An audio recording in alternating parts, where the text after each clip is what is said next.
दोस्तों बहुत बहुत स्वागत है आप सभी लोगों का हमारे YouTube channel grow with study में। आज मैं आप सभी लोगों को इस वीडियो में प्रतिरोधों का संयोजन श्रेणी क्रम में व समांतर क्रम क्रम में करवाने वाला हूं। तो चलिए वीडियो को स्टार्ट करते हैं। वीडियो को स्टार्ट करने से पहले आप सभी लोगों से एक रिक्वेस्ट है कि आप हमारे चैनल पर अगर फर्स्ट टाइम आए हैं तो हमारे चैनल को सब्सक्राइब कीजिए एंड वीडियो पसंद आए तो लाइक कीजिए। तो चलिए स्टार्ट करते हैं वीडियो को। तो दोस्तों जैसा कि इस वीडियो में मैंने आप सभी लोगों को प्रतिरोधों का संयोजन आधा बताने के लिए, तो इसमें जो फर्स्ट है वो श्रेणी क्रम संयोजन है। तो देखिए श्रेणी क्रम संयोजन में हमें 3 प्रतिरोध को श्रेणी क्रम में जोड़ देते हैं। तो इस संयोजन में 3 प्रतिरोध रहेंगे, उसको श्रेणी क्रम में जोड़ देंगे और इसमें एक सेल लगा देंगे वी वोल्ट का, और इसमें आई धारा प्रवाहित होगी। और इसमें 3 जो प्रतिरोध है R1, R2 व R3, इनके मध्य वी वोल्ट का विभवांतर V1, V2 व V3 है। तो अब चलिए इसका सिद्धांत देख लेते हैं। तो जब संयोजन में प्रत्येक प्रतिरोध का दूसरा सिरा अगले प्रतिरोध के पहले सिरे से जुड़ा हो, यानी कि प्रत्येक प्रतिरोध का ये वाला दूसरा सिरा अगले प्रतिरोध के पहले सिरे से, और पहले प्रतिरोध का पहला सिरा और अंतिम प्रतिरोध का दूसरा सिरा एक दूसरे से अ, एक दूसरे से किसी सेल के द्वारा जुड़े होंगे। यहाँ देखिए वी वोल्ट के सेल से यहाँ जुड़े हैं। तो इस संयोजन को हम लोग श्रेणी क्रम संयोजन बोलते हैं। यहाँ देखिए लिखा है कि जब संयोजन में प्रत्येक प्रतिरोध का दूसरा सिरा अगले प्रतिरोध के पहले सिरे से तथा पहला प्रतिरोध का पहला सिरा तथा अंतिम प्रतिरोध का दूसरा सिरा के बीच एक सेल लगा हो, यहाँ देखिए एक सेल लगा हुआ है, तो प्राप्त संयोजन श्रेणी क्रम संयोजन कहलाता है। तो इसके बाद यहाँ देखिए यहाँ पर लिखेंगे माना 3 प्रतिरोध जिनकी प्रतिरोध क्रमशः R1, R2 व R3 हैं, श्रेणी क्रम में जुड़े हुए हैं। यहाँ देखिए R1, R2 और R3 है जो कि श्रेणी क्रम में जुड़े हुए हैं। और जब इनके मध्य बैटरी लगाया जाता है, यहाँ देखिए एक बैटरी लगाया गया इनके मध्य, तो प्रतिरोधों में समान धारा I प्रवाहित होती है। यहाँ देखिए समान धारा I प्रवाहित हो रही है। तो समान धारा I प्रवाहित हो रही है। इनके सिरों के मध्य विभवांतर क्रमशः, यहाँ देखिए इन प्रतिरोधों के सिरों के मध्य विभवांतर क्रमशः V1, V2, V3 है, तो वही यहाँ लिखा गया है।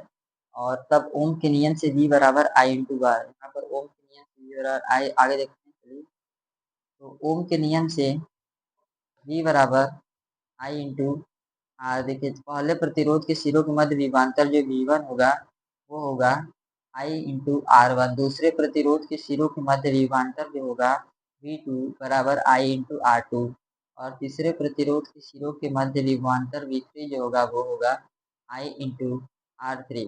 और यहाँ पर जो कुल विभवांतर हो जाएगा V बराबर V1 plus V2 plus V3, यहाँ पर तुल्य विभवांतर या कुल विभवांतर की बात हो रही है। तो फिर यहाँ से V बराबर V1 का मान यहाँ से देखिए I इंटू R1, तो वही रखा गया है। V2 का मान I इंटू R3 और V3 का मान I इंटू R3। तो यहाँ से हमें I कॉमन मिल रहा है, तो यहाँ देखिए I हमने कॉमन ले लिया है और ये I को हमने इधर पक्षांतर कर दिया, तो V अपॉन I बराबर R1 plus R2 plus R3। और यहाँ पर देखिए यदि 3 प्रतिरोधों को तुल्य प्रतिरोध, यहाँ देखिए 3 प्रतिरोध लगे हुए हैं, तो उनका जब हम लोग तुल्य प्रतिरोध R मानेंगे तब ओम के नियम से हो जाएगा R बराबर V इंटू आई। दोस्तों ओम का नियम होता है V बराबर I इंटू आर, और V अपॉन में I बराबर R, मतलब I को हम लोग इधर पक्षांतर कर देंगे, और तो R बराबर हो जाएगा R1 plus R2 plus R3, क्योंकि यहाँ देखिए दोस्तों V अपॉन में I बराबर यहाँ देखिए है R1 plus R2 plus R3, तो वही यहाँ पर लिखा गया है। और नोट में एक बात याद रखना है कि श्रेणी क्रम में जुड़े हुए प्रतिरोधों का तुल्य प्रतिरोध, यानी जो श्रेणी क्रम में प्रतिरोध लगे हुए होते हैं उनका तुल्य प्रतिरोध उनके अलग अलग प्रतिरोधों के योग के बराबर होते हैं। यहाँ देखिए यहाँ पर ये देखिए श्रेणी क्रम में ये प्रतिरोध लगा हुआ है, तो यहाँ वही बात लिखी गई कि जो इनका तुल्य प्रतिरोध होगा उनके अलग अलग प्रतिरोधों के योग के बराबर होता है। तो ये था श्रेणी क्रम। अब चलिए देखते हैं समांतर क्रम का प्रतिरोध। तो दोस्तों ये है समांतर क्रम संयोजन, जिसमें मैंने आप सभी लोगों को ये चित्र बना कर दिखाया। तो देखिए इसमें यहाँ पर 3 प्रतिरोध को समांतर क्रम में जोड़ा गया है, लगाया गया है। यहाँ पर ये प्रतिरोध R1 है, ये R2 है, ये R3 है, और इसमें धारा क्रमशः I1 I2 और I3 बह रही है और इसमें तीनों मतलब इसमें एक V वोल्ट का विभवांतर लगाया है और इसमें विभवांतर जो है एक समान V बह रहा है। तो यहाँ देखिए ऐसा संयोजन जिसमें सभी प्रतिरोधों के पहले सिरे को एक बिंदु से ऐसा संयोजन जिसमें ये 3 प्रतिरोध है इनके सभी प्रतिरोधों के एक बिंदु से तथा इधर दूसरे दूसरे सिरों के दूसरे बिंदु से जोड़ते हैं। मतलब ये तीनों जो प्रतिरोध का सिरा है इसको एक बिंदु से और ये जो तीनों प्रतिरोध का दूसरा सिरा है इसको दूसरे बिंदु से जोड़ते हैं। तो यहाँ बात लिखा गया है और उनके सिरों के मध्य एक वी वोल्ट का विभवांतर लगा देते हैं या वी वोल्ट का सेल लगाते हैं। उसे समांतर क्रम संयोजन कहते हैं। यानी कि इस प्रक्रिया को यानी कि हमने 3 प्रतिरोध समांतर क्रम में लगाया। पहला सिरा एक बिंदु से तीनों का और तीनों का दूसरा सिरा दूसरे बिंदु से और इनके बीच एक वी वोल्ट का सेल लगा देते हैं। तो ये जो है ये समांतर क्रम संयोजन कहलाता है।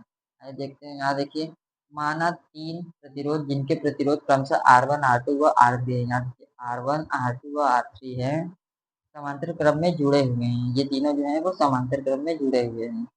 इनमें धारा क्रमशः I1 I2 व I3 प्रवाहित हो रही है या बह रही है। तो देखिए यहाँ पर ये धारा जो है I1 I2 व I3 इसमें प्रवाहित हो रही है। तो I2 I3 धारा प्रवाहित हो रही है और सभी प्रतिरोधों के सिरों के मध्य समान विभवांतर होगा। तो यहाँ देखिए तीन सभी प्रतिरोध यानी जो तीनों प्रतिरोध हैं इनके मध्य जो विभवांतर होगा वो समान होगा, एक समान होगा।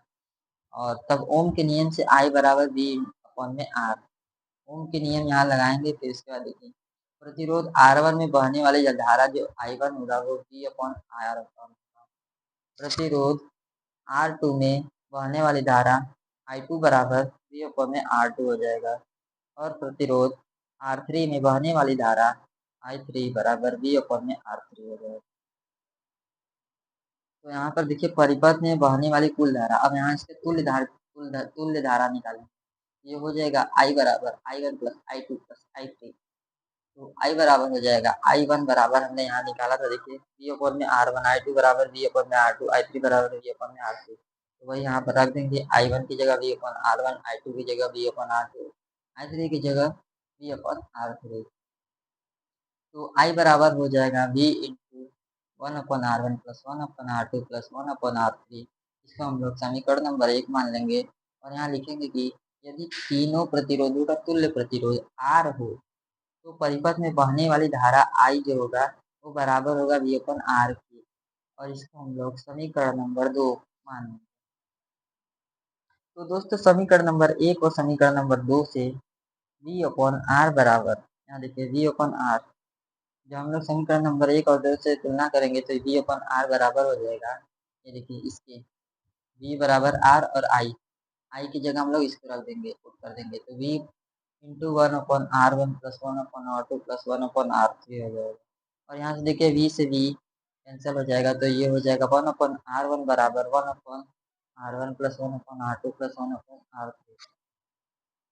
तो दोस्तों यहाँ नोट में हमें एक बात याद रखनी है कि समांतर क्रम में लगे हुए प्रतिरोधों के तुल्य प्रतिरोध का व्युत्क्रम उनके अलग अलग प्रतिरोधों के व्युत्क्रम के योग के बराबर होता है। तो दोस्तों ये है श्रेणी क्रम और समांतर क्रम संयोजन प्रतिरोधों का। तो अगर ये वीडियो पसंद आए तो लाइक कीजिए एंड कमेंट बॉक्स में ज़रूर बताइए कि आपको ये वीडियो कैसा लगा। और अगर आपको आगे क्लास 12 फिजिक्स का कोई भी टॉपिक से रिलेटेड कोई क्वेश्चन है तो कमेंट बॉक्स में ज़रूर बताइए, मैं इस पर भी वीडियो बना देता। और अगर ये वीडियो पसंद आए लाइक कीजिए एंड चैनल को सब्सक्राइब कीजिए। मिलते हैं नेक्स्ट टॉपिक के साथ नेक्स्ट वीडियो में। धन्यवाद।